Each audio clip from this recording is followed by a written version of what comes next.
then, so welcome to the digital portrait tutorial video. So this is an assignment we're going to be doing on Photopea. As you can see, I have it right there. I'm just going to show you how to get there.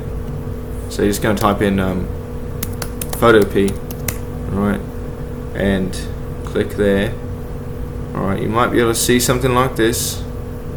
So if you don't see it, you're just going to have to scroll down and you should be able to find it. So we're going to be doing a new project. So what we're going to do is we're changing the width. Alright, so that's how wide the picture is, and we're going to change that to 1,000 pixels, and the height, which is, that's how tall it is 1,300 or 1,300. And I'd recommend changing the name of this project to digital portrait. That way when you're finished and you save it, that's what it will be called on your computer, so you can go on to Schoology and when you're uploading it, you can be able to find it real easy. Alright, so you go create, you should see something like this. So that was the first step. Our second step is going to be putting a picture of whoever you want to draw onto the canvas. Right. So what we can do is we can go up here and say open in place. So hopefully you've already downloaded a picture of somebody. If you haven't, make sure you do that before you get to this step. And I'm going to use one of the pictures I have of The Rock, which I have a lot on my computer. So this is a picture of him. The first thing you're going to do is make sure that this picture is covering up the canvas. So you can just move it around and stretch it out until it covers up all the white spots on the canvas. So after you do that, you just click enter, and I have it there. Alright, so that was the second step, just making sure it looks like that. So what we want to do next is we want to add a new layer. So what we do is we can click down here, it's a new layer button, so you click that, and now you should have a new layer. Alright, so what we're going to do after this, now that we have this new layer, is we are going to get our brush tool. Okay, so we're going to be using our brush tool to trace the primary details of whoever it is that you're drawing. So, and if it helps, you can also just change the name of this layer to, let's say, tracing. Okay, so that way you don't get confused. Alright, so I just made sure that my brush was black because you just want to use black for this part. Okay, so what we're going to be doing is tracing like just the main, most important details of his face. So you don't need to get every single eyebrow hair, but at least trace the man's eyebrows. Okay, we're not just doing the eyebrows though. There's a lot more stuff we got to trace too. Okay.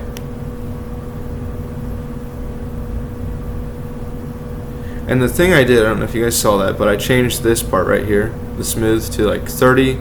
That just stabilizes the brush, so it's a little easier to draw on here. Because drawing on a computer is a lot different than just using paper and a pencil.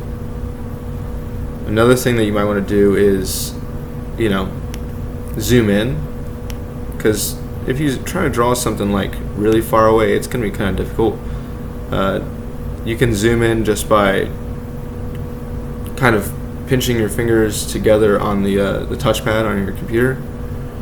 You can also go to view and say, zoom out or zoom in if it works. Alright, so we're just using a really small brush to trace the most important features of whoever it is that you're drawing's face. Okay, another thing you want to do is you want to make sure that this layer is highlighted, because if you're drawing on this layer, when you take it away, you're not going to have anything left. So you want to be able to, do this and just see the drawing marks. Okay?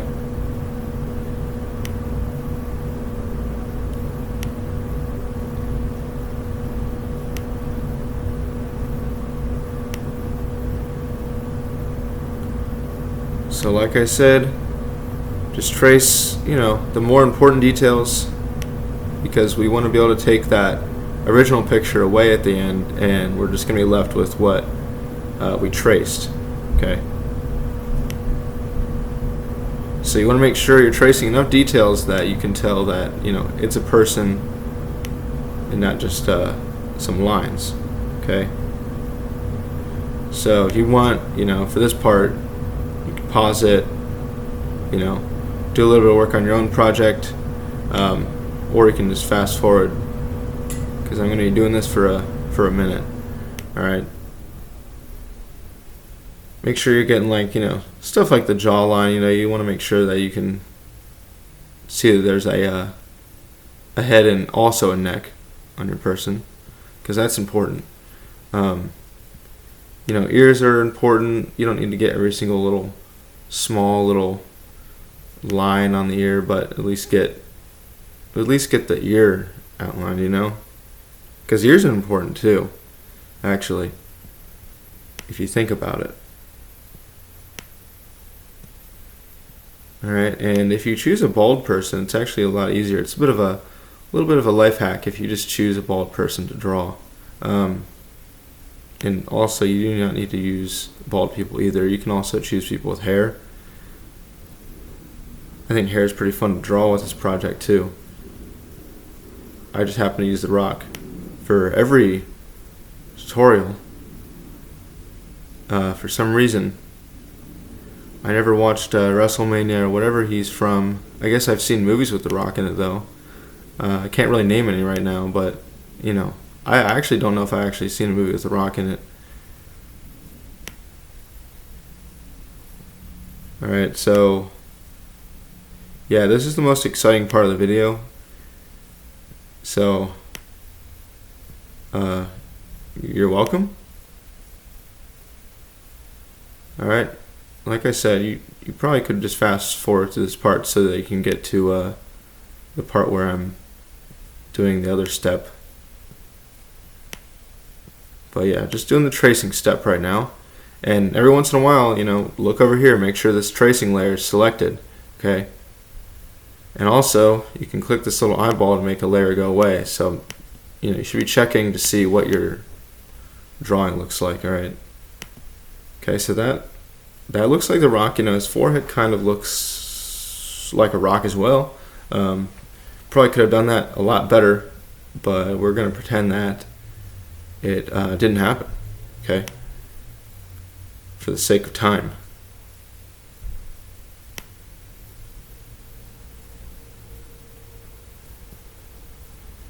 And the reason why we do portraits is because,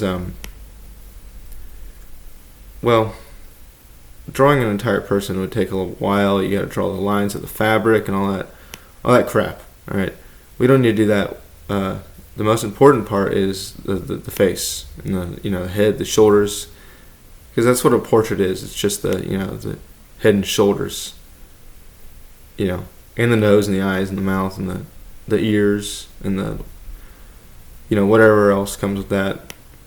The nostrils, maybe the lips, maybe possibly the teeth. Depends on if your subject is smiling. For the rock, he's the rock. Like, he doesn't need to smile. I mean, look at him. Alright, but there are pictures actually. If you look up pictures of the rock, you actually probably will be able to find one where he's smiling. Actually, quite a few. I don't know why I chose this one. Well, this is an iconic picture. He's got the eyebrow raised. Anyways, I'm getting off task. Now, I think I might have enough detail to go on to the next step. Possibly. I don't know. That neck kind of looks weird.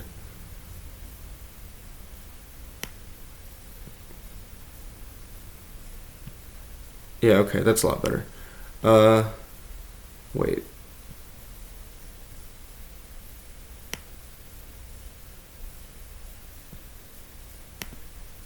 Alright, good. Alright, so that is a whole step. It's going to take up most of your time. Alright, so that was probably the hardest thing. Now what you're going to do is you're actually going to add another layer. Okay, so remember this button. Click it, and we got a new layer. And I'm going to go ahead and change this just to color. I recommend you do the same. Alright. So to change the name, you just double click on the name of the layer, and then it should give you the option. Alright, and we're actually going to click and hold on this layer and make sure that, okay, this is like kind of frustrating. We're going to make sure that the tracing layer is above the color layer, and you'll see why. Okay. So I want you to kind of look, maybe use some realistic colors for this project. So what you can do is you can go here, get your color picker up, move it over here, and if you click on the picture, it'll start picking up the colors of the picture, okay? So very, very, very, very, very, very helpful feature, okay? So I recommend you use that for this project. Okay, so find a good, color that you want to use. Say, okay, now that's the color you have on your paintbrush. Okay, so this is the part where we start coloring. A bigger brush is going to be very beneficial for this. Okay, so we're just going to be coloring, and you want to try to stay within the lines. So the reason why we move the color layer below the tracing layer is so that we don't have to worry about coloring around these the tracing lines. Okay. Real quick, I'm going to show you just what it looks like if you had the color layer on top.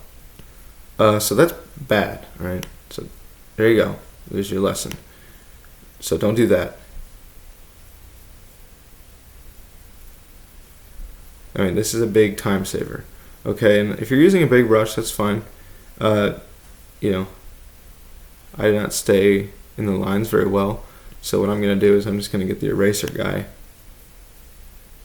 and I'm just going to go in around the edges and clean them up a bit.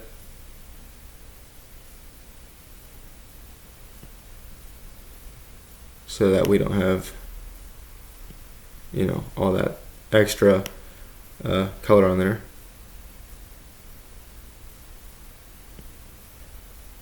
You could fast forward to this if you want. It's not too exciting.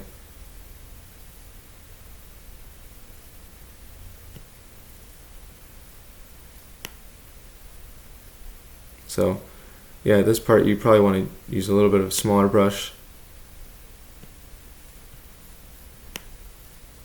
And if you mess up, say your finger slips and you do that, you can go over here to the history. This is all the stuff you've done, and you just click back.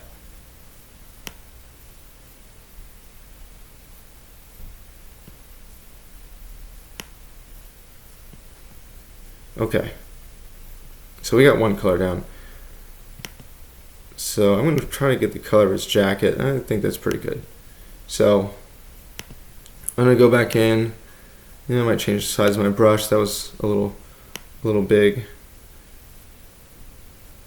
And I am just going to color the jacket. Also, bald people are pretty easy for this project too, because you don't need to color their hair because it doesn't exist. So that's a benefit of being bald. Because if anyone ever draws a picture of you on Photopea, I'm not saying that'll happen, but if it happens, they're gonna have a lot easier time. Maybe more people will be inclined to draw pictures of you because you're bald, and you're easier to draw, color, and whatnot. I mean, there's a lot of benefits to being bald as well. You don't have to wash your hair, I guess, because yeah. You guys get it.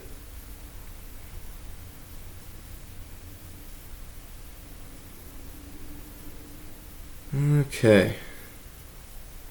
Let's see what it looks like without. Alright. So I took the picture away. Alright, I see there's quite a few white spots, so I'm going to try my best to fill those in.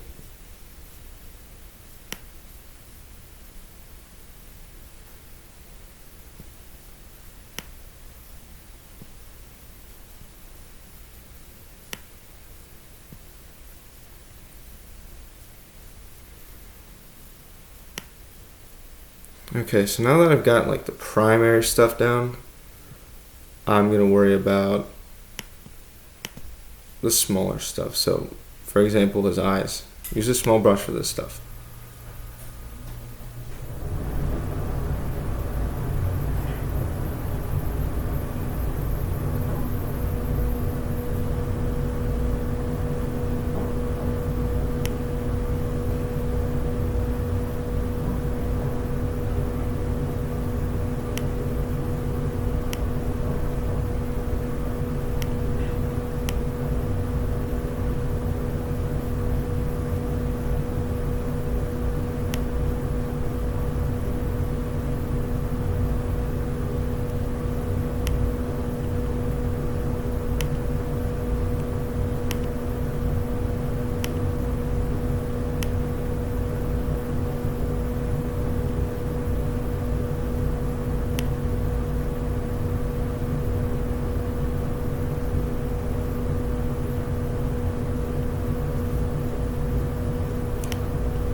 Okay, so that's the rock. I mean, pretty easy. So if you finished early, there's a few things you can do to, make this look a lot better. Here's one of them. You can shade. So you take a color that's a little darker and use a soft brush and just, add some shadows and whatnot. But that's just, if you finish early and you don't have anything to do. I'm not making all of you guys do that. So now I want you to just make a quick background. You use the gradient tool and pick some colors out. Put that there. And that's the digital portrait. Okay? So probably our longest project, but really not too bad. It's just a lot of tracing and time that you need. But hopefully this helped. Remember, you need to save your work. You can export this as a JPEG. Remember, maybe name it digital portrait. So when you're turning it on Schoology, all you gotta do is look for something called digital portrait, and there you go. Okay. So I hope this helped. If it didn't, talk to me in class. All right. Well, good luck.